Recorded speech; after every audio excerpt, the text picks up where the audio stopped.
Good morning, and this is your early warning morning briefing for Wednesday, the 19th of February, 2025. I'm your host, Mark Nielsen. I am joined by Robert, Jared, and Mike Shelby. So let's jump inside the Beltway first. Trump is set to impose tariffs on automakers, on pharmaceuticals, and also semiconductors. President Trump said yesterday that he will impose auto tariffs as high as 25%, along with similar duties on drugs and semiconductors. Trump has said that the auto tariffs would come as early as April. Now, let's move on a little bit. Robert, we've been talking a lot about DOGE and its efforts to trim the bureaucracy. It looks like it's starting to eye the Pentagon. What's going on over there? Good morning, Mark. Yeah, and this is according to some people who are familiar with the ongoing developments over at the DoD, and they said that Pentagon officials are creating lists of probationary employees in the Department of Defense that could be targeted in mass firings. And according to these people, only civilian workers are being considered for mass firings, and military staff who were asked to provide these lists were also told to provide justifications for any civilian employees that they think should be exempted from these firings. All right, and just to kind of flesh this out a little bit for people, when we talk about probationary employees, we're talking about people who have been employed for less than 2 years. They're considered in a probationary status within these agencies. To my understanding, there's approximately over 200,000 probationary employees in Washington, with a sizable portion in the Pentagon. So when we're talking about probationary employees, Robert, we're talking about a lot of people. All right. And then finally, let's move on to this piece about this lawfare campaign against the Trump administration. We've been reporting extensively on the Trump Resistance 2.0. Lawfare has been a significant part of that effort. Robert, what's going on? It looks like we're starting to see the tide maybe turn. What's going on? Yeah, this is actually two decisions from Washington, D.C. district judges, one Christopher Cooper and the other Tanya Chutkan, who was famously one of the January 6th judges. And I think it's important to point out that they are Washington, D.C. district court judges, because a lot of the lawfare against the Trump resistance lawfare against the Trump administration so far has relied a lot on venue shopping, basically looking for a district level federal judge who they think will decide in their favor. And I think this is, in this case, Judge Cooper said during the hearing that he actually questioned the authority of the lower courts to force the Trump administration to pause mass firings at federal agencies. And Federal Judge Tanya Chutkan denied a request from 14 Democrat state attorneys general to block the Department of Government Efficiency from accessing government systems and firing employees. And I think this is, these two cases appear to be the first cracks in the lawfare campaign against the Trump administration's executive actions. A lot of this has been Democrats and the federal bureaucracy and the Trump resistance relying on lower federal courts to stymie Trump. But I think now this is showing that lower federal court authority of the White House could be an open political question.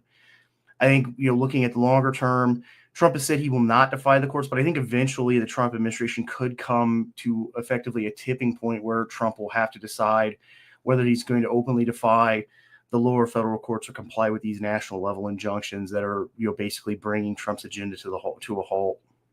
Yeah, and Robert, we were talking a little bit before the show about some of these cracks we're also observing. I know we reported on this, but there was a lawsuit brought against the Trump administration by students in California, and then the judge, it was forum shopped as well. The judge was an Obama appointee.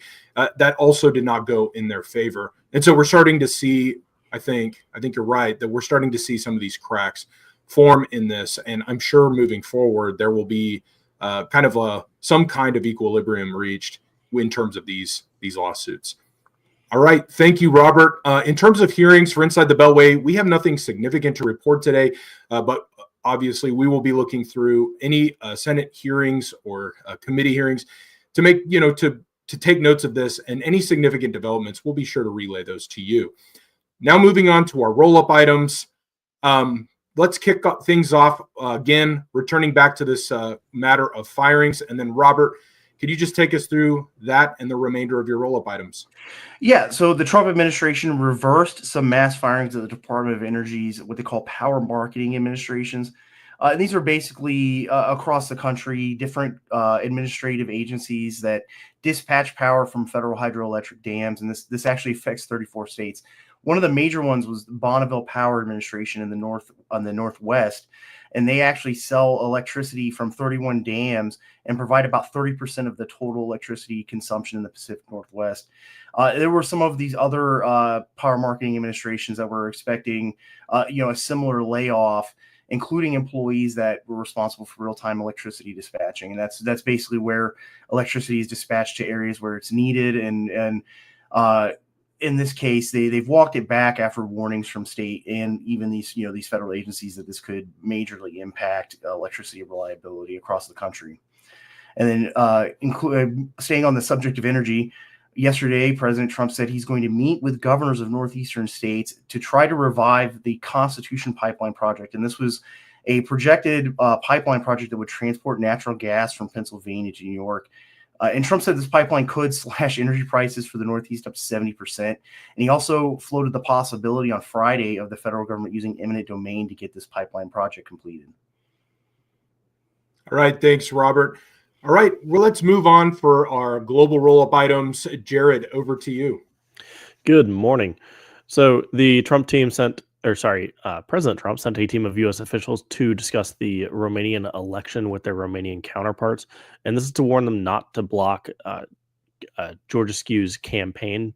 Georgescu was the leading candidate in a previous election that the Romanian government decided to scrap, citing unlawful interference from Russia.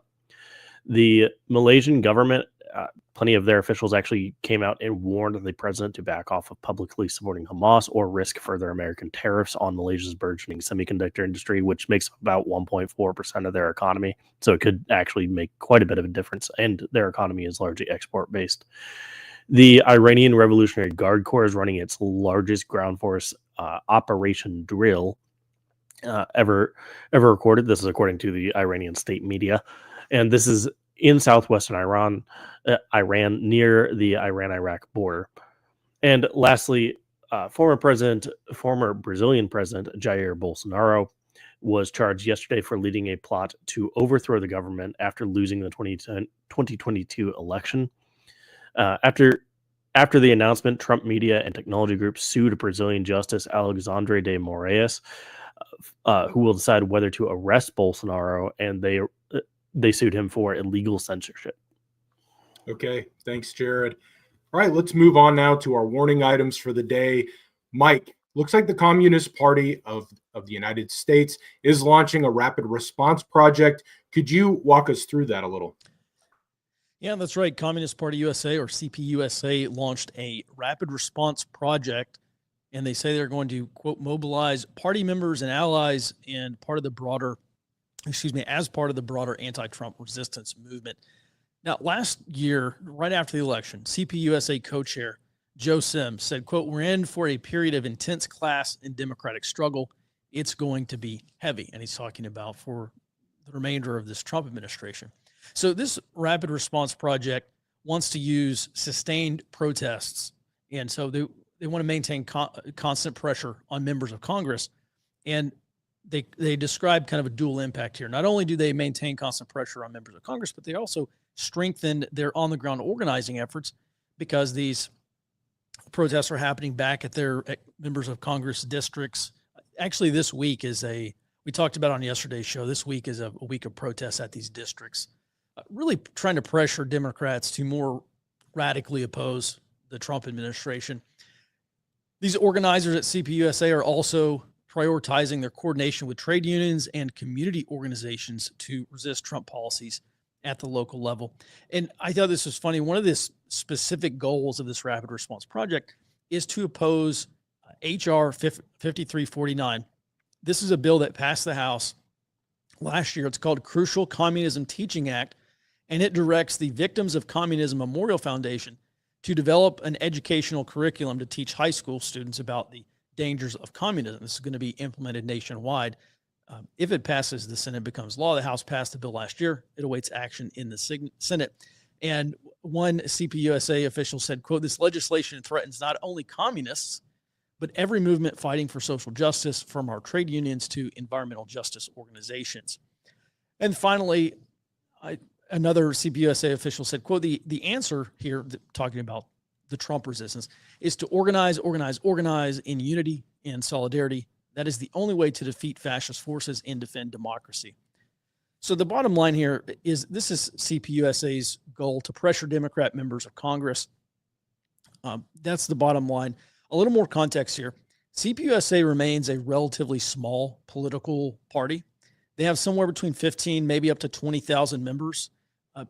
They have more than quadrupled in the past decade. Back in 2017, they said they had about 5,000 members. They're maybe up to 20,000 now, at least over 15,000. And then also, shortly after the 2024 election, CPUSA reported a surge in membership applications, and they said the reason why they're getting so many membership applications is because left-wing voters have grown disillusioned with the failing Democrat Party. And so we're seeing some, this is something that we've really seen going back to 2016, 2017 with the Bernie Sanders run. And then you get Alexandria Ocasio-Cortez, who is backed by the Democratic Socialists of America. And there's a sizable component of the Democrat Party that really are abject socialists. They're not just progressives. They're, they would call themselves Democratic Socialists. And so, I look at this and obviously I think there's just an erosion of the Democrat Party's broad base of support. I think that's one reason why they're really struggling to gain traction here. Another thing I'm looking forward to in the future is we're seeing a lot of Democrats say that the party's gone too far left. They're blaming electoral defeat on these policies that they say are out of touch with the American majority. I think the 24 election really does show that. And so this is something they're going to have to solve if they want to break GOP dominance in the House and Senate into 26 midterms. So if these Democrat politicians, and if the party as a whole does actually moderate their stance and they do drop some of these far left and progressive policies to be more in line with the American voter, that's really going to encourage farther left voters to defect from the Democrat Party and seek out these alternative left parties like Democratic Socialists of America and CPUSA. This is not only going to breathe some life into the far left political activism, but it actually could potentially greatly weaken Democrats in a number of House races and maybe even nationally if they do see those kind of large scale defections from people who are to the left of progressives, Mark. All right. Thank you, Mike. Well, and can I just make one last point Absolutely. here? Yeah, the bottom line is if there is this kind of left wing, not liberal and not progressive, but actual far left voters, if there is that kind of mass defection from the Democrat Party and they do go seek out DSA and CPUSA, it's going to be a really tough time for Democrats to stop the Trump revolution, not just through the midterms, but maybe past the 28 election as well. All right. Thanks, Mike. All right. Let's move over now to Robert. Robert, we've been talking a lot about the Trump administration's plans on strengthening Article 2, that is exerting more of the presidential authority over the executive branch. This is a major fight over in Washington. And as I understand it, there was an executive order signed yesterday by Trump that deals with this. Could you walk us through that? Yeah, so this was an executive order issued yesterday that asserts presidential control over all executive branch agencies, including independent regulators. And according to this executive order, all independent federal agencies will be required to submit all proposed and final regulatory actions to the White House Office of Information and Regulatory Affairs. The CO also puts the Office of Management and Budget and authority over this independent agency spending, and they can actually block some of these independent agencies from certain spending activities. Something else in this executive order that I thought was really important is that it says the president and attorney general will provide authoritative interpretations of the law for the entire executive branch, so that none of these independent agency and executive branch agency employees can interpret the law in an official capacity in a way that contravenes the president's or attorney general's legal opinion. And I think what's going on here is that the Trump administration started this executive action blitz on day one, and they have been effectively, I think, trying to assert presidential authority over the executive branch.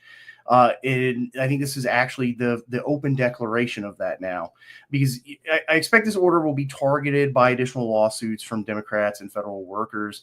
But the Trump administration, I think, is really in a fight with the courts and even Congress over presidential Article 2 powers and effective control of the executive branch, because previous administrations have, I think, allowed the power of the White House to be limited in a way that was actually advantageous for Democrats' political agenda by effectively creating a fourth branch of the government.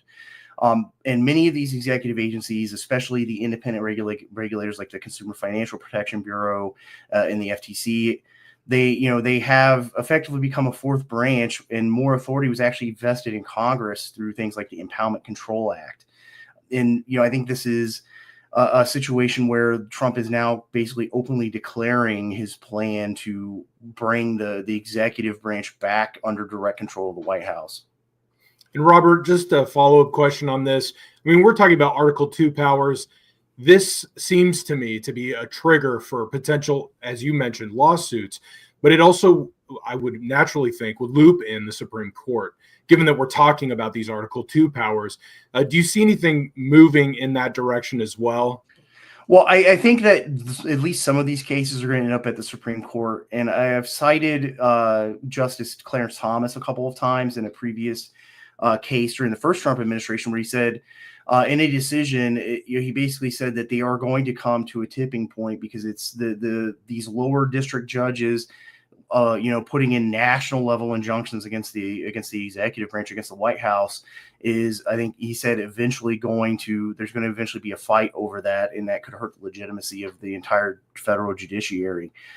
So I think right now it's actually kind of open if the Supreme Court will side with the Trump administration or side with, effectively the fourth branch of government in this federal bureaucracy.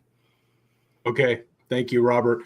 All right, let's move back over to California here. You have a warning item talking about the California legislature introducing a new bill into that might have a major implications for the sanctuary policies. What's going on there, Robert? Yeah, and this is from California's Senate Majority Leader Brian Jones, who's actually a Republican. He said he's going to introduce a state bill this week that will block counties and cities from implementing sanctuary status policies that go beyond to the state law. And that's known as the California Values Act that was passed during the first Trump administration. He also said his bill is going to mandate that California law enforcement agencies cooperate with ICE when it comes to illegal immigrants convicted of serious or violent crimes. I think this is important. And normally I would say that this wouldn't pass because Democrats have a supermajority in both of the legislative chambers in California.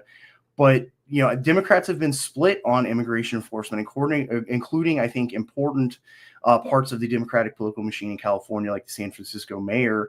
And I think there may be movement at the state level for two reasons. One, to signal a more moderate position on illegal immigration, because that has been a major public opinion loser for the Democratic Party and the Trump resistance. And two, I think they could actually use this bill to try to protect the local and county level Democratic officials from the Trump DOJ, because they put together, I think we talked about it a few weeks ago, what's called the Sanctuary City Working Group. And they actually said the Trump's DOJ said they are going to go after, the state, local, and county officials who try to interfere with immigration enforcement. I think this bill could be allowed to pass as a way to protect some of those, local and county Democratic officials from the Trump Department of Justice. All right. Thanks, Robert. Let's shift over now to our global warning items. Jared, could you walk us through your warning items? Absolutely. So, excuse me. There we go.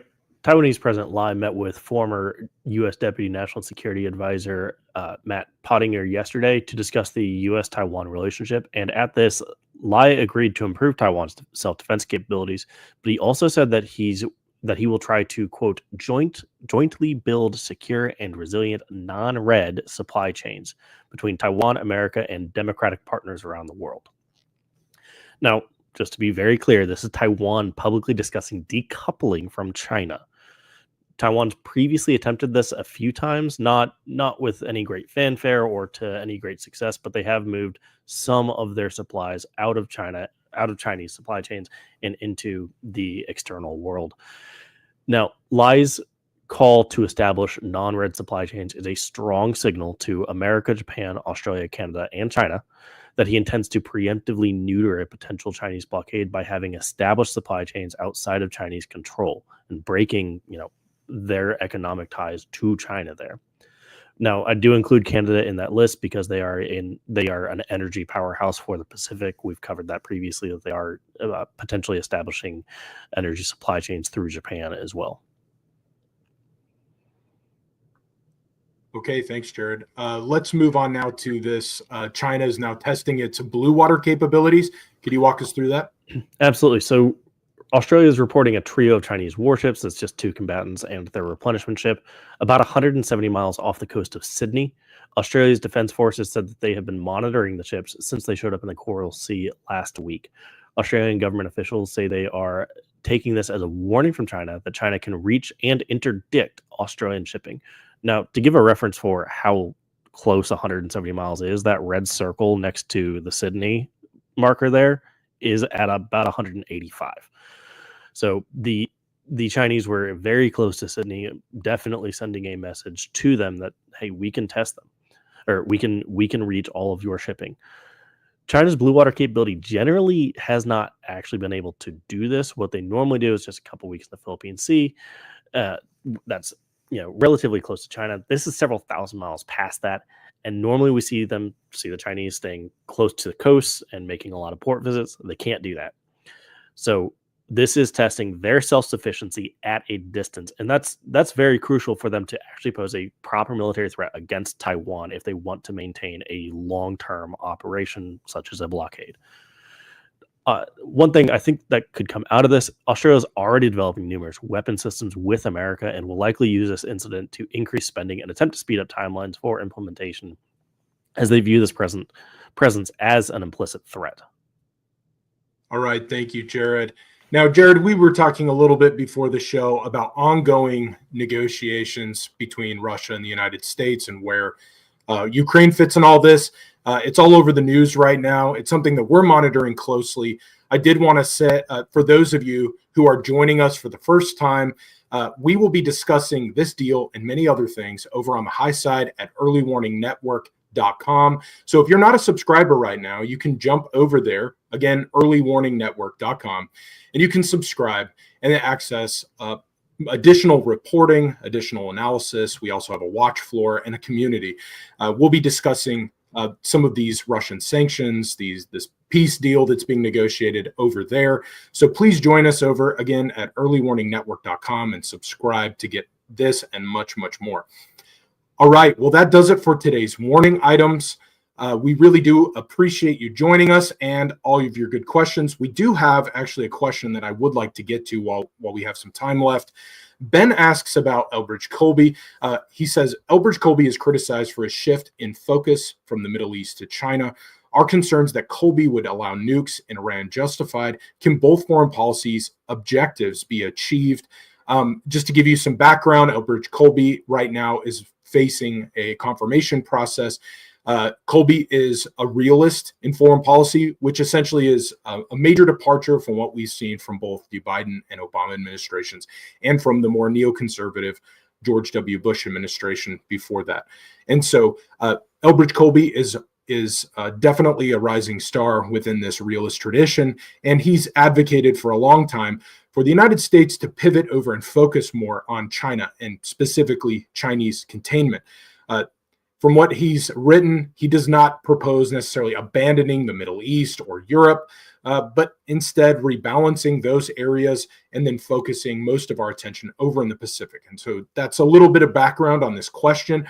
And really the focal point here, where he has been attacked the most during this confirmation process, is his position on Iran. So Jared, I did want to kind of pitch this over to you. You had some interesting thoughts on this. What's your take on this? Yep. So I'm actually going through Elbridge Colby's book right now, and he has a really fun concept, the anti-hegemonic coalition concept. Basically, there are regional powers that try to establish a regional hegemony, and there are normally coalitions that form against that. And I think that he would be against Iranian nukes because, frankly, that would shift the balance of power probably too much in Iran's favor, and that would ultimately distract from his ultimate goal of focusing on the Pacific to deal with the primary concerns of America, which are the Pacific interests and preventing the rise of the Chinese. Yeah, that's a great point that you bring up, Jared. In this tradition that Colby comes from, The idea is to make sure that there are balances of power within different regions where our core interests are at stake. So Colby would say we might have a core interest in the Middle East. We have a core interest in Europe. And by affecting a balance of power, that means balancing out some of those regional powers, not allowing there to be a hegemonic power like, maybe a rising Turkey, maybe Iran, also over with Russia and Europe. But instead of trying to destroy it, a rising hegemon, or instead of trying to sow maybe anarchy in the Middle East, the United States would attempt to have a kind of balance of power. And so you'd have maybe two regional powers that are in a balance with one another. That allows the United States to really focus elsewhere. And this has been something that Colby has written extensively about. Great thoughts there, Jared. All right. Well, that does it for today's show. We do appreciate you joining us and always all your support. You can expect today's report in your inbox later on today. And then we will also be back with you tomorrow at 08 Central Time for the questions that we're unable to get to. As always, we'll be addressing those during our roundtable on Friday at 10 Central. So please join us over there. And again, if you are joining us for the first time, please go over to earlywarningnetwork.com and subscribe. You can join us over on the high side and get access to a lot of our materials and extensive analysis. All right. Well, thank you so much for joining us. And as always, stay out front.